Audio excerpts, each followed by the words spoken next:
जी अस्सलाम वालेकुम अस्सलाम। भाई यूसुफ साहब ठीक ठाक होइए तो सैयद इफ्तिखार नकवी अर्ज कर रहा पटियाले विरका ਤੋਂ जी बिस्मिल्लाह खैर ਤੁਹਾਡੇ ਦਮ ਦੀ। ਆਪਾਂ ਜਿਹੜੀ ਕੀ ਕਹਿ ਰਹੇ ਸਨ ਕਿ ਮੁਰਸ਼ਦ ਦੇ ਮੁਤਲਕ ਕੁਛ ਵੀ ਨਹੀਂ ਸਨ ਕਹਿ ਰਹੇ, ਤੁਸੀਂ ਦੱਸੋ ਜੋ ਕਹਿਣਾ ਹੈ।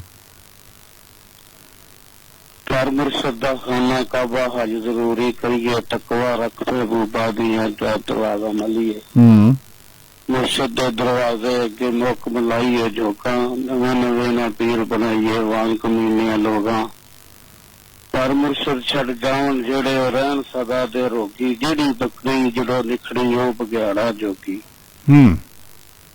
ਮੁਰਸ਼ਦ ਦਾ ਮਤਲਬ ਬੰਦਾ ਸਿਰਾਤੇ ਮੁਸਤਕੀਮ ਤੇ ਲਾਉਣ ਵਾਲਾ।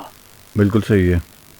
बुराइयां बेआइयां ये तो मना करता है सिराते मुस्तकीम ते लाउंदा है। अगर बंदा ਉਹਦੇ ਤੇ ਅਮਲ ਕਰੇ ਤੇ ਉਹ ਮੁਰਸ਼ਦ ਦਾ ਹੁੰਦਾ ਤੇ ਮੁਰਸ਼ਦ ਉਹਦਾ ਹੁੰਦਾ। ਬਿਲਕੁਲ ਠੀਕ ਹੈ। ਔਰ ਇਹ ਜਿਹੜਾ ਆਪਣੇ ਵੱਲੋਂ ਲਫ਼ਜ਼ ਸ਼ਾਹ ਜੀ ਮੇਰੇ ਖਿਆਲ ਕਿ ਕਿਸੇ ਦੀ ਸ਼ਾਇਰੀ ਵਿੱਚ ਵੀ ਨਹੀਂ ਪਾਉਣਾ ਚਾਹੀਦਾ। ਨਵੇਂ ਨਵੇਂ ਨਾ ਯਾਰ ਬਣਾਈਏ ਵਾਂਗ ਕਮੀਨਿਆਂ ਲੋਕਾਂ, ਤੁਸੀਂ ਉਹਦੇ ਵਿੱਚ ਵਾਅਦਾ ਕੀਤਾ ਕਿ ਤੁਸੀਂ ਕਿਹਾ ਜੀ ਨਵੇਂ ਨਵੇਂ ਨਾ ਮੁਰਸ਼ਦ ਬਣਾਈਏ। ਮੁਰਸ਼ਦ ਤੇ ਨਵੇਂ ਨਵੇਂ ਨਹੀਂ ਬਣਦੇ ਹੁੰਦੇ, ਨਵੇਂ ਨਵੇਂ ਨਾ ਪੀਰ ਬਣਾਈਏ ਵਾਂਗ ਕਮੀਨੇ ਪੀਰ। ਹਾਂ ਤੇ ਨਹੀਂ ਨਾ, ਜਿਹੜਾ ਸ਼ਾਇਰੀ ਹੈ ਉਹਦੇ ਵਿੱਚ ਨਵੇਂ ਨਵੇਂ ਨਾ ਯਾਰ ਬਣਾਈਏ।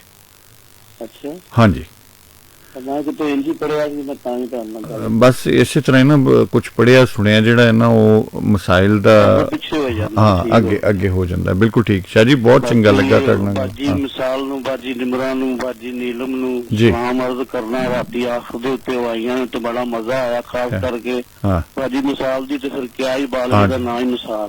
ਉਹ ਬੇਮਿਸਾਲ ਹੈ ਜੀ। ਬੇਮਿਸਾਲ ਆਉਂਦੀਆਂ ਆਖਰ ਦੇ ਉੱਤੇ ਨੇ ਡੀਕ ਕੇ ਅਸੀਂ ਫਿਰ ਰਹਿ ਜਾਂਦੇ ਹਾਂ। ਬਹੁਤ ਵਾਲੇਕੁਮ अस्सलाम।